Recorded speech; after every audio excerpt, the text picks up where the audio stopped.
Martin ran his finger down the ledger, frowning. 4 books. 4 romance novels checked out 2 weeks ago by the same patron. A goblin girl named Dawn. He'd never had a goblin patron before her. She'd been so polite, golden eyes wide with wonder as she asked about human courtship customs.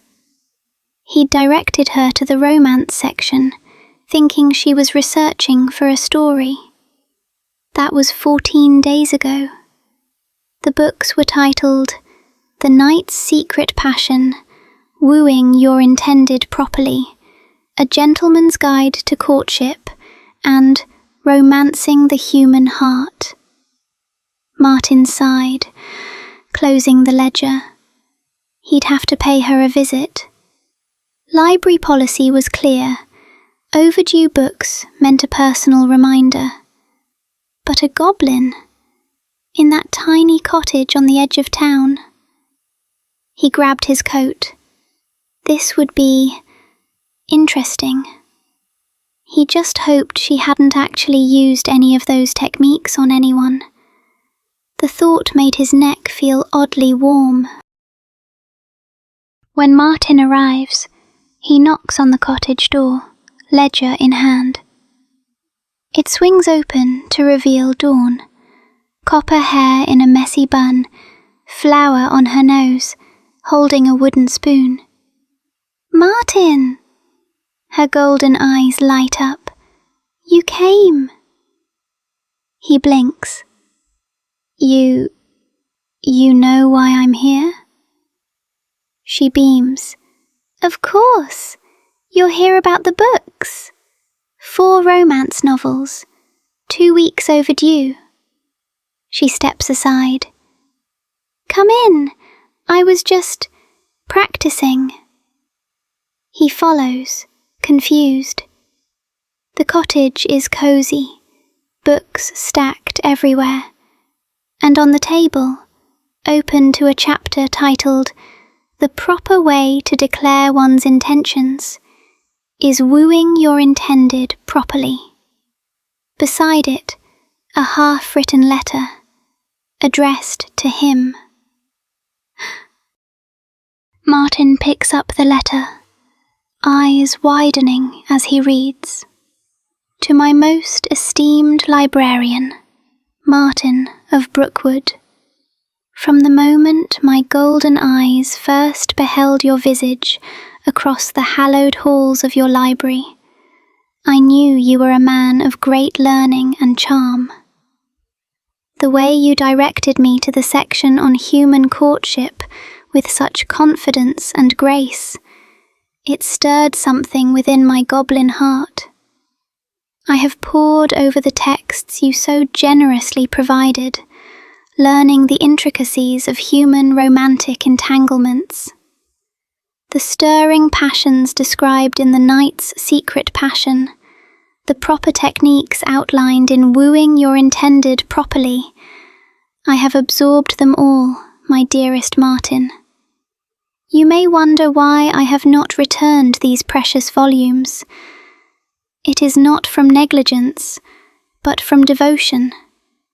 For you see, I have been practicing how to properly declare my intentions, how to woo you with the elegance and finesse befitting a gentleman such as yourself. I hope you will find this letter in good health and spirits, and that you might consider granting this humble goblin girl the honour of a private audience, wherein I may demonstrate my learnings from your excellent collection. Yours in hopeful anticipation, Dawn. Martin stares at the letter, then at me, his face turning an interesting shade of red. You checked out these books to practice on you. I finish softly, my golden eyes meeting his. But I wasn't quite brave enough to deliver the letter. He looks from the letter to me, to the books scattered everywhere, then back to the letter. You made me mushroom stew last week, he says slowly. The one you said was just a thank you for the recommendations. I was trying the nourish your intended's body to win their heart technique, I admit, though I may have added too many spices. A laugh escapes him, startled, genuine. Dawn, you can't court someone using library books. Why not? I ask, tilting my head. They seemed very thorough, and I did return the knight's secret passion yesterday. I finished the practical exercises. Practical exercises? He looks alarmed. I lean forward, eyes sparkling. I practice the longing gaze on Mrs. Bramble's cat, I admit. It scratched me. Martin's trying not to laugh. And the accidental touch? I tried it on the baker. He dropped 3 loaves of bread. Martin loses it, full laugh, rich and warm. Dawn, you can't just apply romance novel techniques to real life. I know that now, I say, feeling my ears burn. But the books made it sound so simple. He looks at the letter again, then at me, then back at the letter. You really wrote this? Every word. I even looked up visage in the dictionary. And the stew? I wanted to impress you. The book said cooking for someone shows devotion. He steps closer. Dawn, you've already impressed me. The way you devoured those romance novels in 2 weeks, the way you actually tried to implement them. Is that good or bad? Both. He's close now, but mostly good. He reaches out, gently wiping flour from my nose. Next time, just ask me to dinner. My heart stops. Next time? Tonight. He's smiling. I'll cook. You can tell me what you learned from romancing the human heart. I beam. I'd like that. Martin offers his arm as we leave. I take it, trying to be elegant like the books taught me. I trip over a root. He catches me, and somehow our hands end up clasped together instead. His fingers are warm and strong around mine. Goblin grace, I mutter, embarrassed. He squeezes my hand. I think it's charming. We walk through Brookwood like that, me grinning like a fool, him smiling softly. The baker waves. Mrs. Bramble's cat glares at me from a window. When we reach his house, he doesn't let go of my hand right away. Thank you for not giving up on those books, he says. Thank you for coming to find me, I reply. He leans down, and for a heartbeat I think he might. But no, we're at his doorstep, and my heart is racing. Dinner first, he murmurs. Then we'll see about those practical exercises. I beam. Promise? Promise.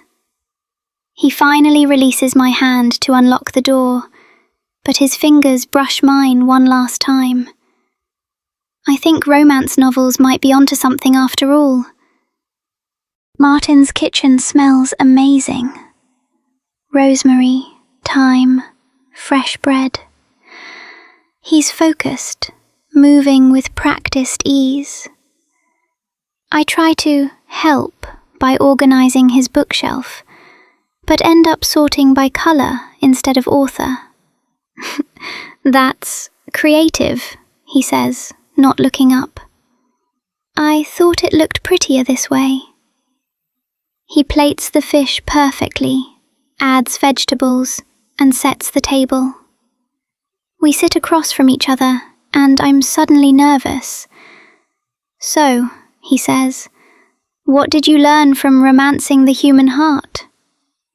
"That I'm terrible at romance," I admit. He smiles. I disagree. My heart flips. "You do?" "You're the most genuine person I've ever met. You don't need books to be romantic." I beam. "But the books helped me find you." He reaches across the table, taking my hand.